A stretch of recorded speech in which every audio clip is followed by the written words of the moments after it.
अब देखिएगा बच्चों, कल कौन सा क्वेश्चन लास्ट वाला लिखाया है?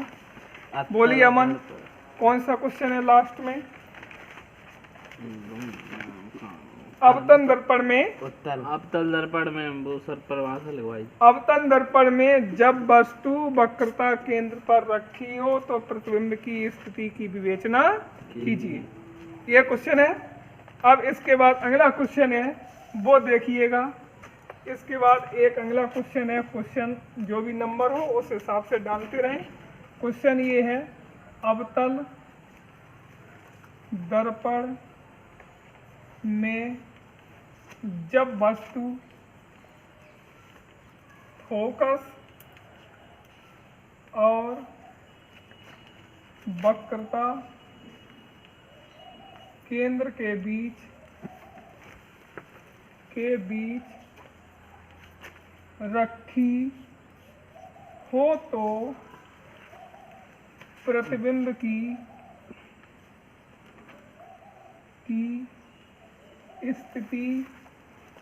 तो प्रतिबिंब की स्थिति की विवेचना कीजिए। ठीक है, ये क्वेश्चन है बच्चों। अवतल दर्पण में जब वस्तु फोकस और वक्रता केंद्र के बीच रखी हो तो प्रतिबिंब की स्थिति की विवेचना कीजिए। तो पहले इसका चित्र समझिए। देखिए, एक बनाइए अवतल दर्पण। अवतल दर्पण मीन्स जानते हो या नहीं? वह दर्पण जिसकी उभरी हुई सतह पर पॉलिश हो उसे हम अवतल दर्पण कहते हैं। ठीक है, इसके जस्ट बीचों बीच जो भी बिंदु होता है उसे ध्रुव या पोल कहते हैं। इसके सामने एक एक्सिस होती है जिसे हम अक्ष कहते हैं, मुख्य अक्ष बोलते हैं। ठीक है, और इसकी गोलाई जिस हिसाब से खींची है, प्रकार की जहाँ नोक रखी है, जो बिंदु होगा उसे हम वक्रता केंद्र बोलेंगे। ध्रुव और वक्रता केंद्र के जस्ट बीचों बीच आधी दूरी पर फोकस होगा, उसे हम एफ से शो करेंगे। इस तरह से हम बिंदुओं को लिख लेते हैं। ठीक है, बात आई है, वस्तु लिखा है, प्रश्न ये लिखा, अवतल दर्पण में जब वस्तु फोकस और वक्रता केंद्र के बीच रखी हो। देखिए, ये फोकस है, ये वक्रता केंद्र है, इनके जस्ट बीच में कोई वस्तु ए भी रखी है। कल्पना कर लेते हैं इनके बीच में वस्तु कोई ए भी है, तो प्रतिबिंब कहाँ और कैसा बनेगा उसके बारे में थोड़ा समझिए। देखिए, एक किरण अनंत से आती हुई दर्पण पर आपतित होती है और परावर्तित होकर फोकस से गुजर जाती है। ठीक है, इसी प्रकार दूसरी किरण फोकस से होती हुई दर्पण पर आपतित होती है और परावर्तित होकर मुख्य अक्ष के समांतर सीधी निकल जाती है। देखिए बच्चों, ये दोनों किरणें जहाँ कटी हैं वहीं पर प्रतिबिंब बना है, जिसका नाम रख देते हैं A1 B1। ठीक है, अब ये प्रतिबिंब देखते हैं, इस वाले प्रतिबिंब से ये थोड़ा बड़ा है और दर्पण के पहले प्रतिबिंब है, यानी वस्तु की ओर प्रतिबिंब बना है, तो हम इसे बोल देते हैं वास्तविक प्रतिबिंब। और वास्तविक प्रतिबिंब सदैव उल्टा होता है और ये वस्तु से बड़ा भी है। अब लिखते कैसे हैं? देखिए, एक बात समझ लीजिए, उसके बाद लिखा देंगे इसे। देखिए, अवतल दर्पण में जब वस्तु फोकस और वक्रता केंद्र पर रखी है तो एक किरण मुख्य अक्ष के समांतर आती हुई दर्पण पर आपतित होती है और परावर्तित होकर फोकस से गुजर जाती है। इसी प्रकार दूसरी किरण फोकस से होती हुई दर्पण पर आपतित होती है और परावर्तित होकर मुख्य अक्ष के समांतर सीधी निकल जाती है। इस प्रकार वस्तु AB का प्रतिबिंब वस्तु से बड़ा उल्टा वास्तविक A1 B1 बनता है। ठीक है, इस तरह से तुम्हें लिखना है। तो देखिएगा, हम बोल रहे हैं धीरे धीरे, और आप कॉपी खोल लीजिए, पेन भी निकाल लीजिए उसमें लिखिए, उसमें लिखिए और चित्र को भी नोट कर लीजिए, उसके बाद लिखाएं। चित्र को जरा नोट कर लें, उसके बाद लिखाएं। काटो। हाँ देखिएगा इसे किस तरह से लिखते हैं। अब इसमें चित्र कंप्लीट कर लिया, उसके बाद अब देखिएगा कैसे लिखते हैं। हम धीरे धीरे बोलते हैं, फिर उसके बाद आप कॉपी पर नोट करते जाइए। अवतन दर्पण में, अवतन दर्पण में जब वस्तु वक्रता केंद्र और फोकस, वक्रता केंद्र और फोकस के बीच रखी हो तो एक किरण, मुख्य अक्ष के समांतर, एक किरण मुख्य अक्ष के समांतर जाती हुई दर्पण पर आपतित होती है, जाती हुई दर्पण पर आपतित होती है और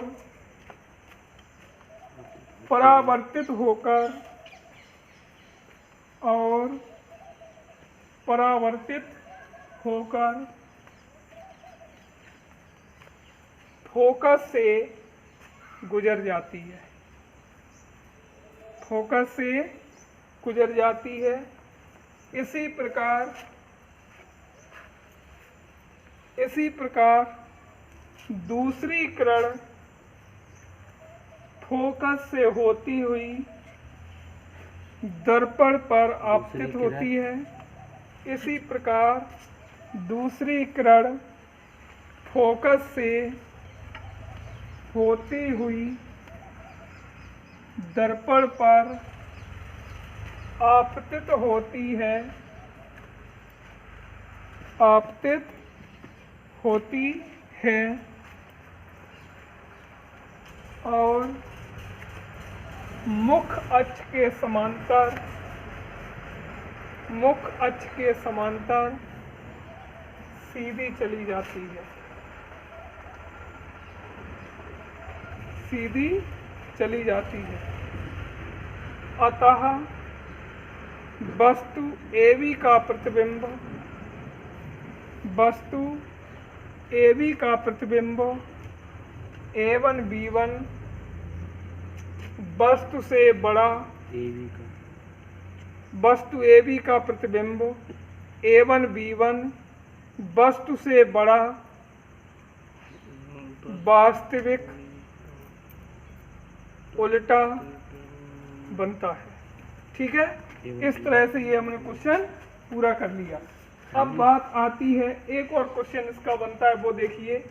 अवतन दर्पण में जब वस्तु फोकस पर रखी हो, किस पर रखी हो?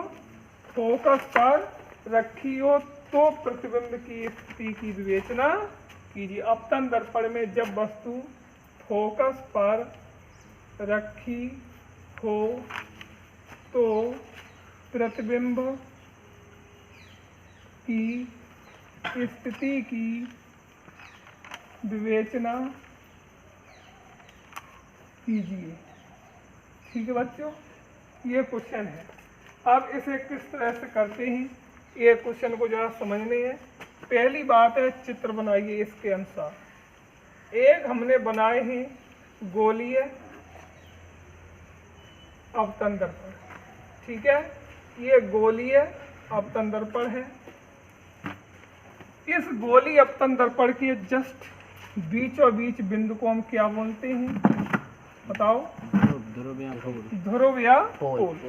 जस्ट बीचों बीच बिंदु को हम बोलते हैं ध्रुव या पोल। इसके बाद देखिएगा, ये जो है इसके जस्ट सामने इस लाइन को हम क्या बोलते हैं? बताइए। मुख्य अक्ष। इसे क्या बोलते हैं? मुख्य अक्ष। ये मुख्य यानी मुख्य अक्ष से बोल लेते हैं। ठीक है, इसके जस्ट जहाँ पर प्रकार की नोक रखी होगी वहाँ पर होगा वक्रता केंद्र, और इन दोनों के जस्ट मध्य में क्या बिंदु बोलते हैं? एफ, फोकस बिंदु एफ बोलते हैं। ठीक है, क्योंकि वस्तु कहाँ रखी है, बताइए बच्चों, कहाँ रखी है, फोकस पर। लिखा है ऊपर प्रश्न, वस्तु यदि मान लीजिए फोकस पर रखी है तो इसका प्रतिबिंब कहाँ और कैसा बनेगा। देखिए बच्चों, एक किरण मुख्य अक्ष के समांतर जाती हुई दर्पण पर आपतित होती है और परावर्तित होकर फोकस से गुजर जाती है। ठीक है, दूसरी किरण वक्रता केंद्र से होती हुई सीधी दर्पण पर आपतित होती है और परावर्तित होकर उसी मार्ग से इस तरह से गुजर जाती है। अब हम देखते हैं कि ये दोनों किरणें आपस में समांतर हो जाती हैं, पैरेलल हो जाती हैं, तो ये किरणें कहीं पर मिलती हुई नजर नहीं आती हैं। तो कल्पना कर लेते हैं कि ये दोनों किरणें जो हैं अनंत पर मिलती हैं। कहाँ पर मिलती हैं, अनंत पर। तो अनंत का कोई अंत नहीं है। और हम प्रश्न एक पूछते हैं, कभी कोई पूछे प्रश्न जैसे कि समांतर रेखाएं एक दूसरे को कहाँ पर काटेंगी, तो आप लोग कह देते हैं समांतर रेखाएं एक दूसरे को अनंत पर काटेंगी। ठीक है, अब बात आती समांतर रेखाओं का एक एग्जाम्पल दीजिए। जैसे हम कहें समांतर रेखाओं का एक उदाहरण दीजिए, तो आप कह देते हैं जैसे रेल की पटरियां हैं, रेल की पटरियां देखते हैं कि दो पटरियां हैं, इन दोनों के बीच की डिस्टेंस हर जगह बराबर रहती है। अब कभी कभी कहते हो कि वो एक दूसरे मिल जाती हैं, लेकिन जैसे मान लीजिए ये ट्रेन की पटरी का इस तरह से घुमाव है, इसी के सापेक्ष दूसरी का भी घुमाव इसी तरह से होगा, लेकिन डिस्टेंस बीच की बराबर होगी। अर्थात समांतर रेखाएं जो होती हैं वे एक दूसरे में को कहीं नहीं काटती, कहीं नहीं मिलती। कल्पना कर लेते हैं ये दोनों लाइनें कहाँ पर मिली, जाके अनंत पर।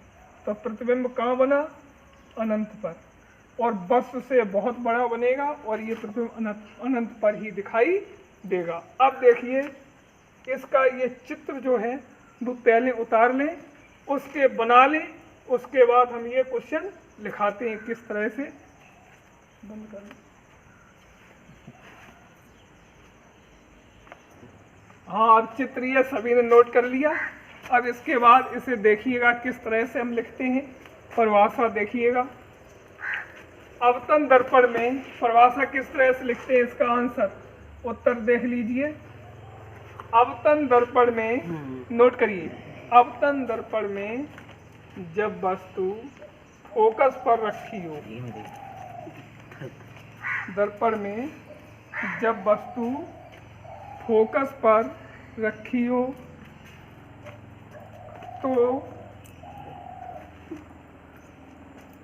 तो एक किरण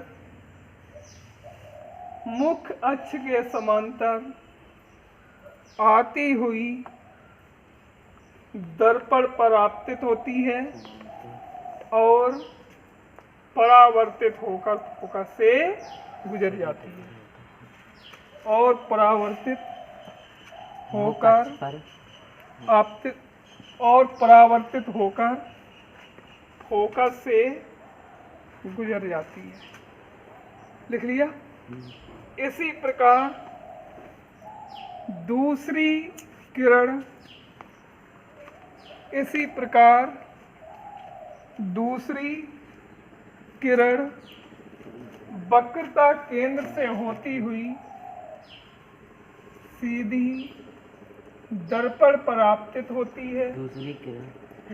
दूसरी किरण वक्रता केंद्र से होती हुई दर्पण पर आपतित होती है और परावर्तित होकर उसी मार्ग से लौट आती है। इस प्रकार ये दोनों किरणें आपस में समांतर हो जाती हैं। ठीक है, अब वस्तु AB का प्रतिबिंब वस्तु से बहुत बड़ा उल्टा वास्तविक, ठीक है, A1 B1 बनता है। ठीक है, ये सभी ने नोट कर लिया। अब इसके बाद ये क्वेश्चन तुम्हारा हुआ पूर्ण। अब मान लीजिए, अब वस्तु तुम्हारी जो है अवतल दर्पण में जब वस्तु फोकस, और ये अगला क्वेश्चन है, इस तरह से देखिएगा। इसे कैसे करते हैं? अवतल दर्पण में जब वस्तु फोकस और ध्रुव के बीच रखी हो तो प्रतिबिंब की स्थिति की विवेचना कीजिए। स्थिति की विवेचना कीजिए। ठीक है, ये है क्वेश्चन। जब वस्तु कहाँ रखी हो? जब वस्तु रखी हो फोकस और ध्रुव के बीच, तो प्रतिबिंब कहाँ और कैसा बनेगा, इसके बारे में थोड़ा जिक्र करनी है। तो एक बनाते हैं पहले हम गोली दर्पण, गोली अवतल दर्पण। गोली अवतल दर्पण के जस्ट बीचों बीच बिंदु को क्या बोलते हैं? क्या बोलते हैं बताइए? ध्रुव। और इसे क्या बोलते हैं बताइए? इस लाइन को क्या बोलते हैं? अक्ष, यानी मुख्य अक्ष। ठीक है। और देखिए, इसके जहाँ पर वक्रता केंद्र है, वक्रता केंद्र इन दोनों के जस्ट बीच में फोकस एफ है। वस्तु तुम्हारी रखी है ध्रुव और फोकस के बीच में, यूँ रखो यहाँ पे। ठीक है, नाम देते हैं ए बी। ये तुम्हारी वस्तु ए बी रखी है। इस वस्तु के बारे में थोड़ा सो करने हैं, किस तरह से देख, किस तरह से बताते हैं। एक किरण मुख्य अक्ष के समांतर जाती हुई दर्पण पर आपतित होती है और परावर्तित होकर फोकस से गुजर जाती है। यह समझिए, ये गुजर गई। इसी प्रकार दूसरी किरण वक्रता केंद्र से होती हुई दर्पण पर आपतित होती है और परावर्तित होकर ये इस तरह से मिलाएं पीछे की ओर, ये बढ़ जाती है। ये देखते हैं पीछे की ओर दोनों किरणें बिखरने लगी हैं। तो ये तो मान के चलिए आगे तो ये किरणें कहीं नहीं मिलेंगी। तो हम क्या करते हैं, तो इनको थोड़ा आगे बढ़ा देती है इस तरह से। इस तरह से हम थोड़ा आगे बढ़ा दें तो ये आपस में यहाँ पर मिली, तो प्रतिबिंब तुम्हारा ये बन के तैयार हुआ। दर्पण के पीछे A1 B1, जिसे हम आभासी प्रतिबिंब कहेंगे। ठीक है, तो जरा ऐसे ये चित्र बनाओ। चित्र बनाने के बाद ये डेफिनेशन लिखाएं। हाँ देखिएगा बच्चों, अब इसकी डेफिनेशन किस तरह से लिखते हैं, परिभाषा देखिए। अब कॉपी निकालिए, पेन निकालिए और नोट करिए किस तरह से लिखते हैं। धीमे धीमे बोलेंगे और सही बच्चे एक एक करके नोट करते जाइए। कैसे देखिए, हाँ नागेंद्र भाई, हाँ कायदे से नोट करिए। देखिए किस तरह से लिखते हैं, बिल्कुल सेम पीछे लिखा है उसी तरह से है। अवतल दर्पण में जब वस्तु फोकस और ध्रुव के बीच रखी हो तो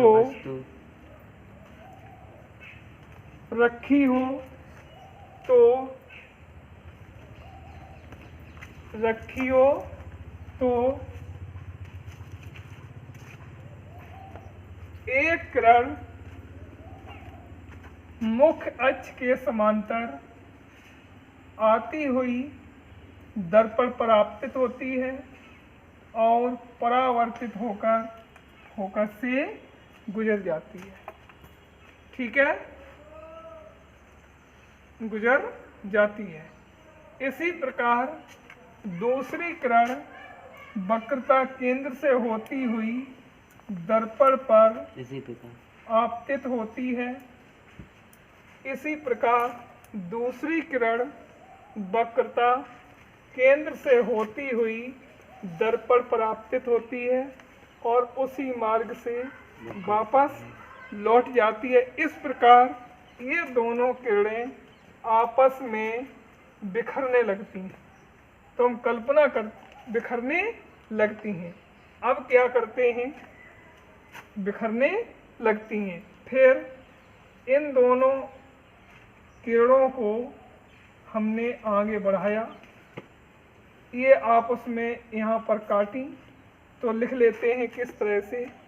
फिर वस्तु AB का प्रतिबिंब A1 B1 वस्तु से कुछ बड़ा आभासी, चूंकि दर्पण के पीछे आभासी सीधा बनता है। ठीक है, ये नोट कर लीजिए।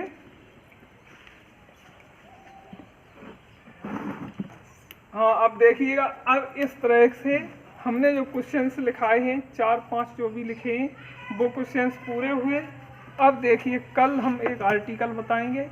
ये आर्टिकल होगा अपतन दर्पण में फोकस दूरी के लिए सूत्र। वो सूत्र कल ड्राइव कराएंगे। तब तक ये नोट जो लिखे हैं क्वेश्चन 5 या 6 जो भी लिखाए हैं उन क्वेश्चनों को सही बच्चे याद कर लें। याद करने के बाद और इसकी फेयर जरूर बना लें।